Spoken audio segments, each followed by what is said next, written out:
അള്ളാഹുവിന് അധികാരമുണ്ട്, അള്ളാഹു കഴിവുള്ളവനാണ് എന്നൊക്കെ നമ്മൾ അറിഞ്ഞാൽ നമ്മൾ അള്ളാഹുവിനെ അനുസരിക്കാൻ കടപ്പെട്ടവരാണ്. വല്ലാഹി മാ അറഫല്ലാഹ് മൻ അസാ. ആലിമീങ്ങൾ പറയും, അള്ളാഹുവിനെ തന്നെയാണ് സത്യം. അള്ളാഹുവിനെ എതിര് ചെയ്യുന്ന ഒരാളും അള്ളാഹുവിനെ അറിഞ്ഞിട്ടില്ല. അള്ളാഹുവിനെ അറിഞ്ഞിട്ടില്ലല്ലോ, അവൻ അറിഞ്ഞവൻ അള്ളാഹുവിനെ തെറ്റ് ചെയ്യുമോ? ലാ തൻദുർ ഇലാ സിഗറിൽ മഅസിയ വൻദുർ ഇലാ ഇൽമി മൻ തഅസി. ചെയ്ത തെറ്റ് ചെറുതാണെന്ന് വിചാരിക്കരുത്. ആരോടാണ് ഈ ചെറിയ തെറ്റ് ചെയ്തത് എന്ന ആളെക്കുറിച്ച് നിങ്ങൾ ആലോചിക്കണം എന്ന് മഹാനായ റസൂലുള്ളാഹി സ്വല്ലല്ലാഹു അലൈഹി വസല്ലം. തഅസുൽ ഇലാഹ വഅൻത തുദ്ഹിറു ഹുബ്ബഹു ഹാദാ ലഉംരി ഫിൽ ഖിയാസ് ബദീഉ ലൗ കാന ഹുബ്ബുക സാദിഖൻ ലഅതഅതഹു ഇന്നൽ മുഹിബ്ബ ലിമൻ യുഹിബ്ബു മുതീഉ. തഅസുൽ ഇലാഹ്, അല്ലാഹുവിനെ നീ എതിര് ചെയ്തുകൊണ്ടിരിക്കുകയാണല്ലേ. വഅൻത തുദ്ഹിറു ഹുബ്ബഹു, നമുക്ക് ഭയങ്കര സ്നേഹാണ് നബി തങ്ങളോട്, അള്ളാഹുവിനോട് സ്നേഹമാണ് എന്ന് പറയുകയും നബി തങ്ങളും അള്ളാഹും പറഞ്ഞതിനെ എതിര് ചെയ്യുകയും ചെയ്യുകയോ? ഹാദാ ലഉംരി ഫിൽ ഖിയാസ് ബദീഉ. ഇതൊക്കെ പറഞ്ഞിട്ട് മനസ്സിലാവണില്ല കേട്ടോ. ഇതെന്ത് കഥ? എനിക്ക് ഭയങ്കര സ്നേഹാന്നും പറയാ, ചീത്ത വിളിക്കും ചെയ്യാ, അങ്ങനെ ഉണ്ടാവോ?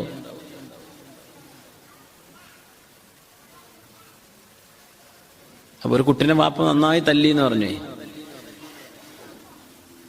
വാപ്പ അവസാനം കുട്ടീന്റെ കരച്ചിലൊക്കെ മാറിയപ്പോ പിന്നാരെ മോൻ നന്നാവാൻ വേണ്ടിയല്ലേ വാപ്പ തല്ലിയത് എന്ന് ചോദിച്ചു. അപ്പൊ ആ പോത്തിനെ പോലെ തല്ലിയിട്ടേ ഇപ്പൊ നിങ്ങള് നന്നാവാനാന്ന് പറയാണല്ലേ എന്ന് ചോദിച്ചു വാപ്പയോട്. ആ തല്ലിലൊരു ഒരു മയം വേണ്ടേ?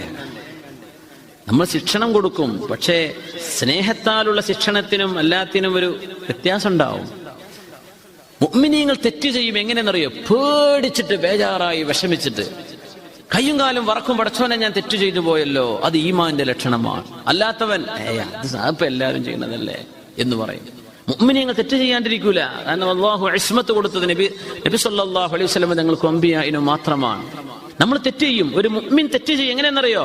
ആരും കാണാതെ, ആരും അറിയരുത് പടച്ചോനെ എന്ന് വിചാരിച്ച് ഒളിയിലും മറയിലും തെറ്റ് ചെയ്താൽ പോലും ഖൽബ് ഇങ്ങനെ പടച്ചുകൊണ്ടിരിക്കും, പടച്ചവനെ ഞാൻ ചെയ്തെന്തായി പോയി. അങ്ങനെ ഒരു പേടിയും വെപ്രാളവും ഖൽബിലേക്ക് വരുന്നുണ്ടോ? ഫദാക സ്വരീഹുൽ ഈമാൻ, അത് ഈമാനിന്റെ അടയാളമാണ്. അല്ലാഹു നമുക്ക് ഈമാൻ വർദ്ധിപ്പിച്ചു നൽകട്ടെ. തെറ്റ് സംഭവിക്കാണ്ടിരിക്കൂല, തെറ്റ് സംഭവിച്ചു പോകും, പക്ഷെ പേടി വേണം. ബേജാറായി പോകും, കരഞ്ഞു പോകും, വിഷമിച്ചു പോകും, റബ്ബേ നിന്ന് സംഭവിച്ചു പോയല്ലോ. ആ തോന്നൽ, മൻ സറത്തുഹു ഹസനതുഹു വസാഅതുഹു സയ്യിഅതുഹു ഫദാകൽ മുഅ്മിൻ. നന്മ ചെയ്താൽ സന്തോഷവും തിന്മ ചെയ്താൽ സങ്കടവും ഉണ്ടോ, അത് ഈമാനിന്റെ അടയാളമാണെന്ന് മഹാനായ റസൂലുള്ളാഹി സ്വല്ലല്ലാഹു അലൈഹി വസല്ലം. കഫാ ബിൽ മർഇ ഇൽമൻ അൻ യഖ്ഷല്ലാഹ് വകഫാ ബിൽ മർഇ ജഹ്ലൻ അൻ യുഅജബ ബിഅമലിഹി. മസ്റൂഖ് തങ്ങൾ പറയാം, കഫാ ബിൽ മർഇ ഇൽമൻ അൻ യഖ്ഷല്ലാഹ്. നമ്മൾ ഒരുപാട് കിതാബ് ഓതി നമുക്ക് സർട്ടിഫിക്കറ്റോ ഫൈലിന്നോ ബാഖവിന്നോ ദാരിമിന്നോ ഉദവിന്നോ വാഫിന്നോ ഒന്നും കിട്ടിയിട്ടില്ല, പക്ഷെ നമുക്ക് അല്ലാഹുവിനെ പേടിയുണ്ട്. കഫാ ബിൽ മർഇ ഇൽമ, ഇൽമുണ്ട് എന്ന് പറയാൻ അത് മതി. ഇതൊക്കെ ഉണ്ടായിട്ട് അല്ലാഹുവിനെ പേടിയില്ലാത്തതുകൊണ്ട് എന്താ കാര്യം? എല്ലാം ഉണ്ട്, എല്ലാ സർട്ടിഫിക്കറ്റും ഉണ്ട്, ഖുർആൻ മനപ്പാടാക്കിയിട്ടുണ്ട്, എന്നിട്ട് മ്യൂസിക്കും പാട്ടും കിട്ടുന്ന കണക്ഷന്മാരില്ലേ? അത് 100 ഖൽബിലേക്ക് കിട്ടാത്തത് കൊണ്ടാണ്. ഒരു മനുഷ്യന് വിവരമില്ല എന്ന് പറയാൻ, താൻ ചെയ്യുന്നത് തരക്കേടില്ല എന്ന് തോന്നിയ ഒരു മനുഷ്യൻ ജാഹിലാണ്. മഹാനായ അല്ലാമ മസ്റൂഖ് റഹ്മത്തുള്ളാഹി അലൈഹി, ഞാൻ ഇപ്പോ എല്ലാ സുന്നത്തൊക്കെ എടുക്കുന്നുണ്ടല്ലോ, സുന്നത്ത് നോമ്പ് എനിക്കുണ്ടല്ലോ, അത്യാവശ്യം ദിക്റും സ്വലാത്തൊക്കെ ചെല്ലുന്നുണ്ടല്ലോ, ഞാൻ ഇപ്പൊ തരക്കേടില്ലല്ലോ. താൻ ചെയ്തുകൊണ്ടിരിക്കുന്ന അമലിൽ താൻ പോരിമ, ഞാൻ തരക്കേടില്ലല്ലോ എന്ന് ഒരാൾക്ക് തോന്നുന്നത് ആ മനുഷ്യന്റെ ജഹലാണ്, വിവരമില്ലായ്മയാണ്. ഒരു മനുഷ്യന് അറിവുണ്ട് എന്നതിന്റെ അടയാളം അല്ലാഹുവിനെ ഭയപ്പെടലാണ്. അല്ലാഹു അസീസാൻ, എല്ലാം കഴിവുള്ളവനാണ് അല്ലാഹു. അല്ലാഹു ഇസ്സത്തുള്ളവനാണ്, അവനാണ് ഇസ്സത്ത് നൽകുന്നത്. ഹുവൽ ഗാലിബുൽ ലദീ ലാ യുഗ്ലബ്, അവനാണ് അധികാരമുള്ളത്, അവൻ അധികാരപ്പെടുത്താൻ ആരെക്കൊണ്ടും കഴിയില്ല എന്ന് മനസ്സിലാക്കി കഴിഞ്ഞാൽ ആ റബ്ബിനോട് നമുക്കൊരു കടപ്പാടുണ്ട്. ആ കടപ്പാട് അല്ലാഹുവിനെ ഭയപ്പെടലാണ്.